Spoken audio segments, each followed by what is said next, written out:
Akulah terang dunia.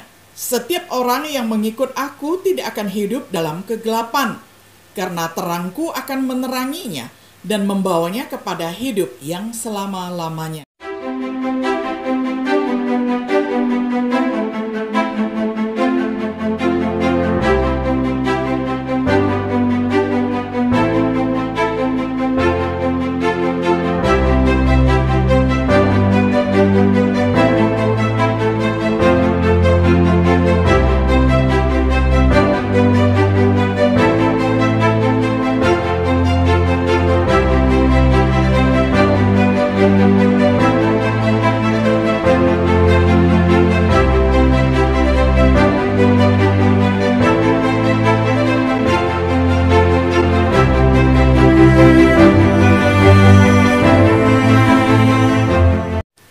Shalom sahabat Biblika yang dikasihi oleh Tuhan.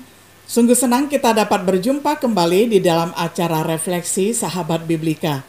Hari ini kita akan memulai episode yang pertama di dalam pembahasan kitab Injil Yohanes dengan tema Praeksistensi Kristus. Saya akan bacakan firman Tuhan untuk kita semuanya dari Injil Yohanes pasal pertama ayat 1 hingga ayat yang kelima. Saya akan bacakan untuk kita semuanya di dalam terjemahan sederhana Indonesia. Pada mulanya, sebelum dunia ini diciptakan, Dia yang disebut Firman sudah bersama dengan Allah. Dan Firman itu juga adalah Allah. Dari permulaan, Dia sudah hidup bersama Allah. Allah menciptakan segala sesuatu melalui Dia. Dan tidak ada satupun yang diciptakan oleh Allah tanpa Dia yang bernama Firman. Di dalam diri Firman itu ada kuasa yang memberi kehidupan kepada semua makhluk, dan kuasa kehidupan itu adalah seperti terang yang bisa menerangi hati manusia. Jadi Firman itu juga disebut terang dunia. Dia bersinar di dalam kegelapan, dan kegelapan tidak bisa menutupi cahayanya. Sampai sedemikian jauh pembacaan firman Tuhan dari kitab Injil Yohanes, pasal 1 ayat 1 hingga ayat yang kelima. Sahabat Biblika yang dikasihi oleh Tuhan, Injil Yohanes ditulis untuk tujuan yang sederhana, untuk menghasilkan iman dalam Yesus sebagai Kristus Anak Allah. Sebenarnya, banyak keajaiban lain yang dilakukan Yesus di hadapan kami, tetapi tidak dituliskan dalam buku ini. Tetapi semua ini ditulis supaya kalian bisa menjadi percaya bahwa Yesus adalah Kristus dan Anak Allah, dan supaya melalui percaya itu kalian menjadi satu dengan Yesus dan mendapatkan hidup yang selama-lamanya. Yohanes 20 ayat 30 sampai 31a. Untuk berbagi kehidupan yang datang melalui iman seperti itu. Inilah tujuan dari Injil Yohanes. Injil Yohanes mendorong kita untuk beriman kepada Yesus Kristus.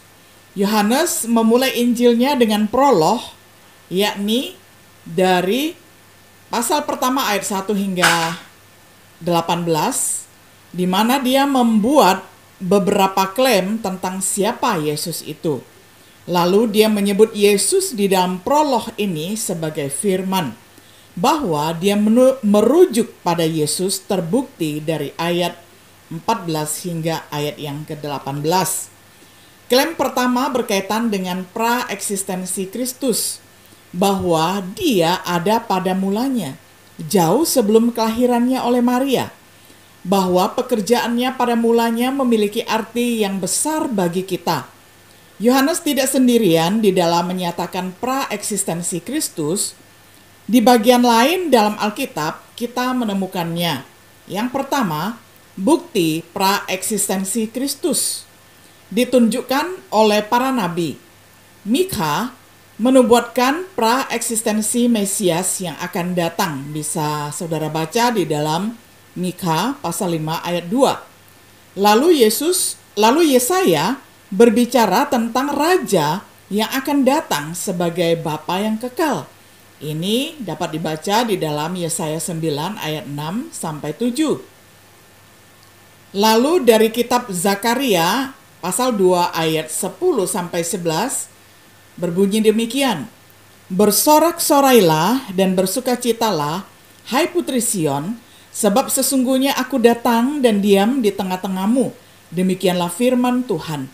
Dan banyak bangsa akan menggabungkan diri kepada Tuhan pada waktu itu dan akan menjadi umatku, dan aku akan diam di tengah-tengahmu. Maka engkau akan mengetahui bahwa Tuhan semesta alam yang mengutus aku kepadamu. Lalu juga dinyatakan oleh Yesus sendiri.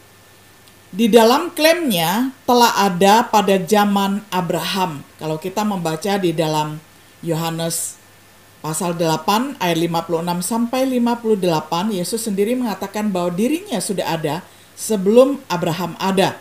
Lalu ditunjukkan juga di dalam doanya sesaat sebelum penangkapan dan penyalibannya, bisa dibaca di dalam Yohanes 17 ayat 4 sampai 5, lalu ayat yang ke-24. Di dalam wahyu yang dia berikan kepada Yohanes, terutama di dalam kitab Wahyu pasal 22 ayat 13 berbunyi demikian. Akulah juga yang disebut Alfa dan Omega, yaitu yang satu-satunya dan yang selalu ada, baik sebelum awal mula penciptaan maupun sesudah semua ciptaan ini lenyap. Lalu dinyatakan oleh para rasulnya, oleh Yohanes dalam Injilnya dan juga suratnya. Saya bacakan untuk kita semua dari surat 1 Yohanes pasal 2 ayat 14. Jadi anak-anak saya, tujuan surat ini adalah untuk mengingatkan kalian kembali bahwa kalian sudah mengenal Allah Bapa. Dan untuk kalian yang sudah dewasa secara rohani, jangan lupa bahwa kalian sudah mengenal Dia yang sudah ada dari sejak semula.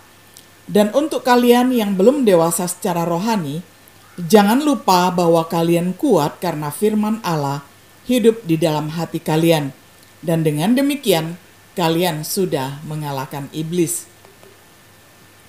Lalu ditulis oleh Rasul Paulus di dalam beberapa suratnya, misalnya kepada jemaat di Filipi dan juga kepada jemaat di Kolose. Saya akan bacakan untuk kita semuanya dari 2 Korintus pasal 8 ayat 9. Ke gereja di Korintus, Rasul Paulus menulis demikian. Karena kalian sudah mengenal kebaikan hati Tuhan kita Kristus Yesus.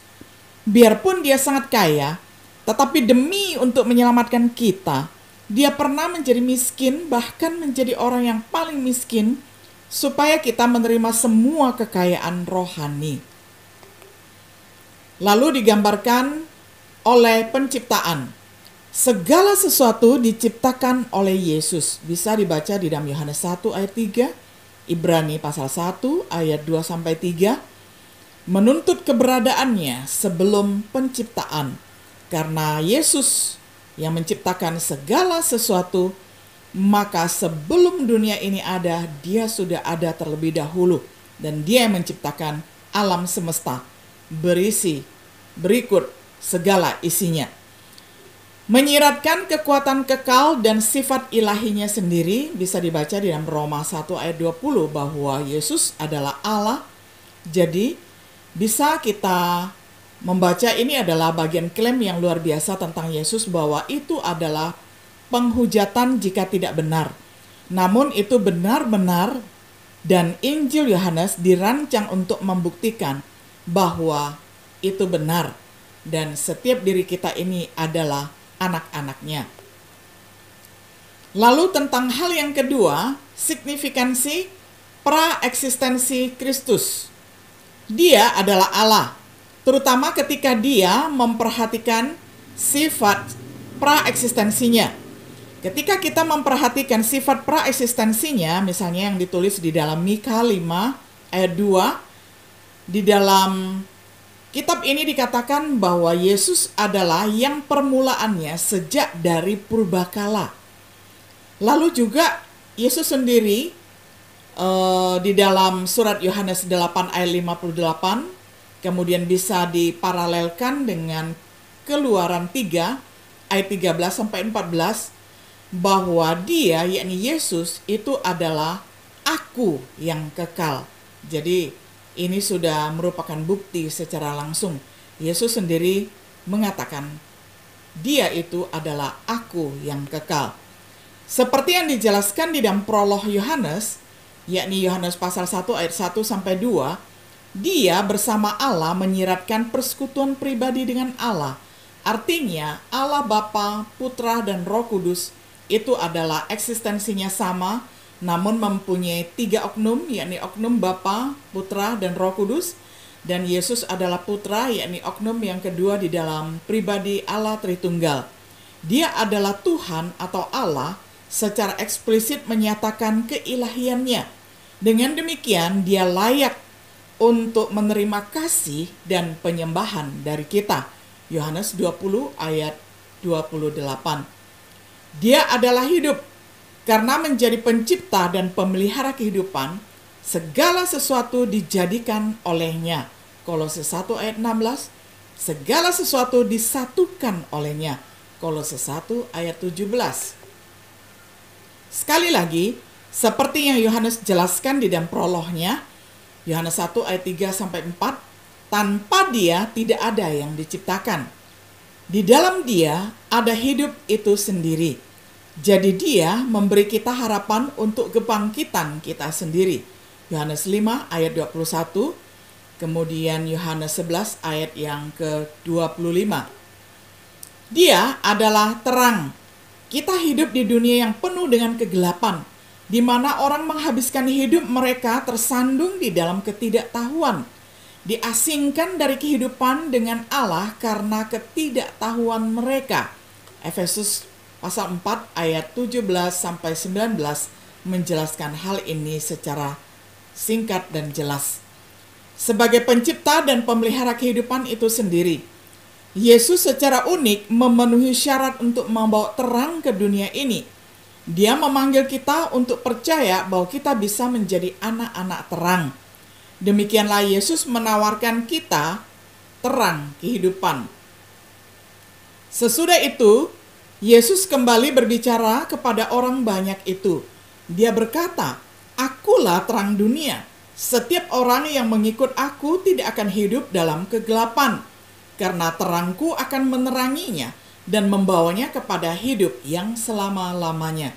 Yohanes 8 ayat 12. Kesimpulan, sayangnya banyak orang yang menolak hidup dan terang yang Yesus tawarkan. Beberapa orang mencoba untuk menghancurkan dia tetapi tidak berhasil. Banyak orang yang mencoba menghindarinya, mengetahui bahwa itu akan berarti terjadi perubahan gaya hidup pada diri mereka. Tetapi bagi mereka yang mau datang kepada Yesus, dia menawarkan kita harapan dan bimbingan dalam hidup ini. Dia mampu memenuhi janji-janjinya, karena dia bukan manusia biasa, yang keberadaannya dimulai ketika dilahirkan oleh Maria, tetapi yang permulaannya sudah sejak purbakala, sejak dahulu kala. Sahabat Biblika yang dikasihi oleh Tuhan, dengan mengetahui dan mengakui praeksistensi Kristus ini, maka kita sungguh-sungguh ketika di dalam mengasihi dan menyembah Yesus Kristus sebagai Tuhan kita memperoleh sukacita penuh di dalam hidup kita. Dan di dalam hidup kita yang singkat ini, kita selalu ingin menyenangkannya, sehingga hidup kita akan fulfillment, karena setiap kita berusaha untuk menyenangkannya dengan cara untuk menghidupi tujuan Tuhan di dalam hidup kita. Kiranya Tuhan Yesus memberkati kita semuanya. Shalom.